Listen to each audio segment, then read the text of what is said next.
Broadcasting live from the Albay PIO News Center, providing you the most exclusive news update from all over the province.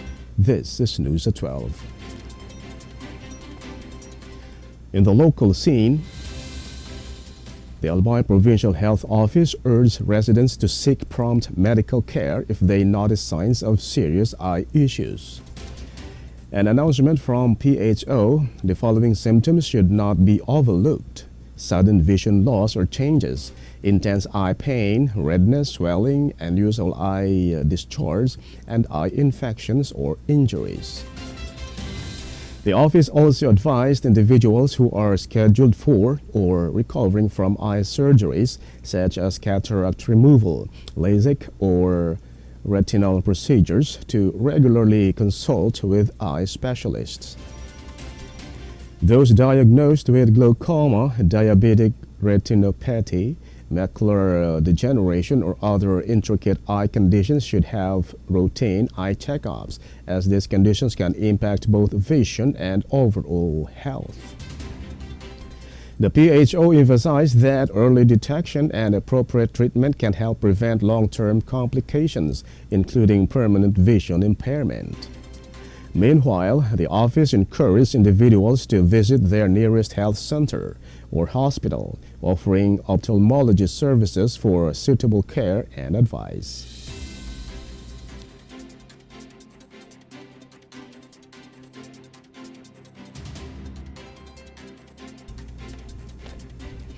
In other story,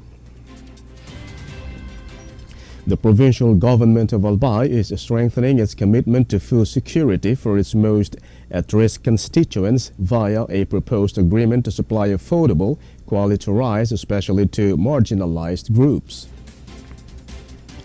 In a committee hearing held on May 26, the Committee on Laws, Rules and Oversight, led by board member Sheena Maurice C. Onrubia de la Cruz, finalized the partnership and detailed the duties of the PGA and Food Terminal Incorporated in managing the distribution of government rice for sale.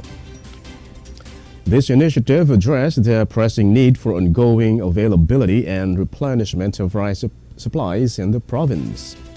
According to the proposed agreement, the province will receive rice varieties 29 pesos RFA 5, RFA 25, and RFA 100, which will be offered at prices from 29 to 35 pesos per kilogram.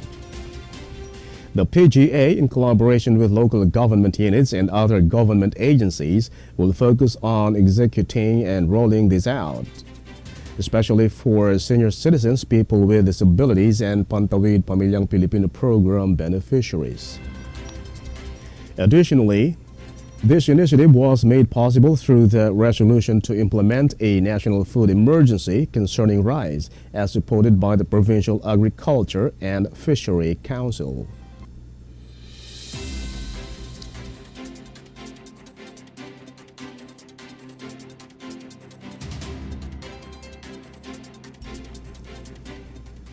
In the national scene,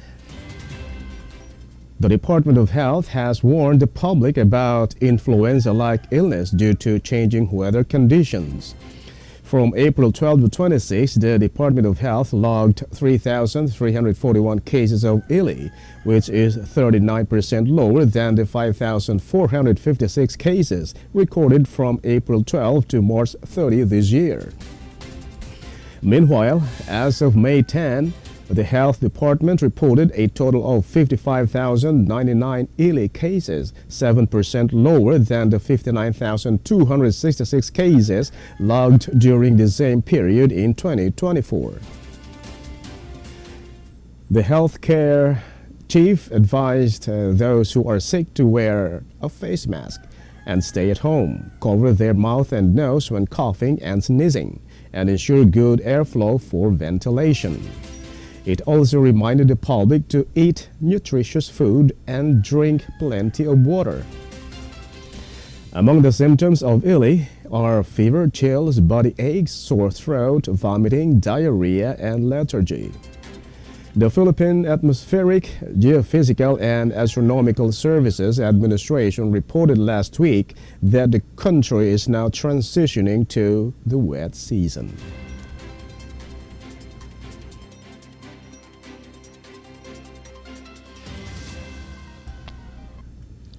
In other story, Justice Secretary Jesus Crispin Remulla stated that the Department of Foreign Affairs has moved to cancel the passport of former palace spokesman Harry Roque, who is facing qualified human trafficking charges and has fled to the Netherlands seeking asylum. Remulla mentioned that the formal request for passport cancellation was submitted last Friday, shortly after the Angeles City Regional Trial Court issued an arrest warrant against Roque.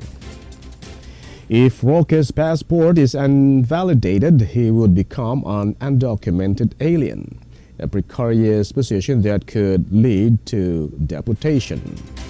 The government has accused Roque, along with businesswoman Catherine Cassandra Leong, of being involved in a major trafficking operation linked to illegal Philippine offshore gaming operator hubs in Porac, Pampanga.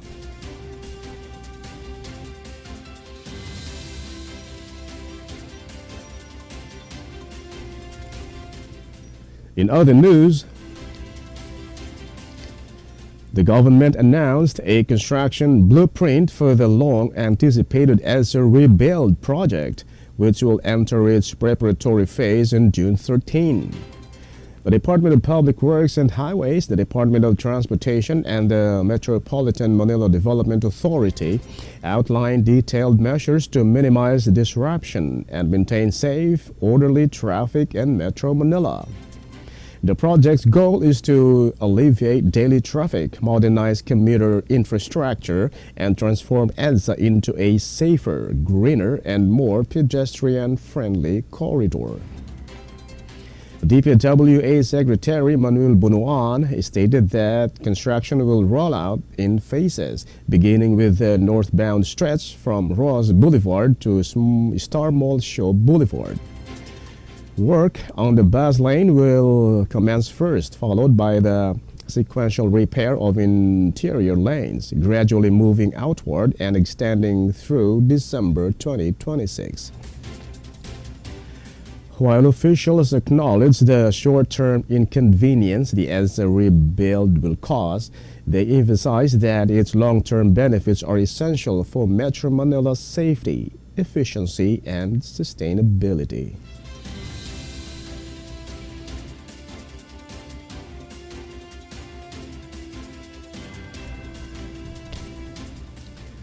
And in the news outside the country, Israeli strikes killed at least 46 people in the Gaza Strip, including 31 in a school-turned-shelter that was struck, igniting their belongings, according to local health officials.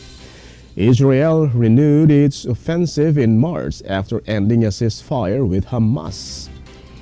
It has vowed to seize control of Gaza and continued fighting until Hamas is destroyed or disarmed, and until it returns the remaining 58 hostages, a third of whom are believed to be alive from the October 7, 2023 attack that ignited the war.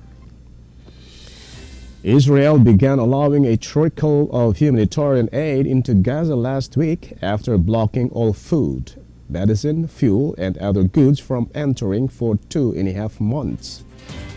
Aid groups have warned of famine and said the aid that has come is nowhere near enough to meet mounting needs. A new aid system is expected to begin operations despite the resignation of the American leading the effort, who stated that it would not be able to operate independently.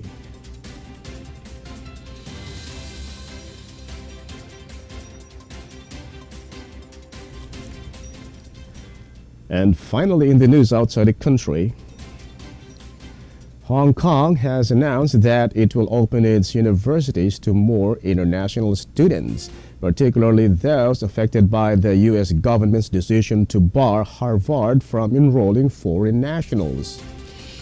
The sharp escalations in United States President Donald Trump's long-standing feud with the prestigious university occurred as tensions simmered between Washington and Beijing over trade and other issues.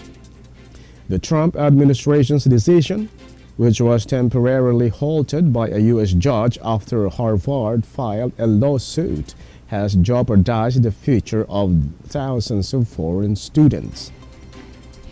Hong Kong University of Science and Technology continues to invite international students to enroll at Harvard, as well as anyone with offers to attend the elite school to pursue their studies at Hong Kong University of Science and Technology.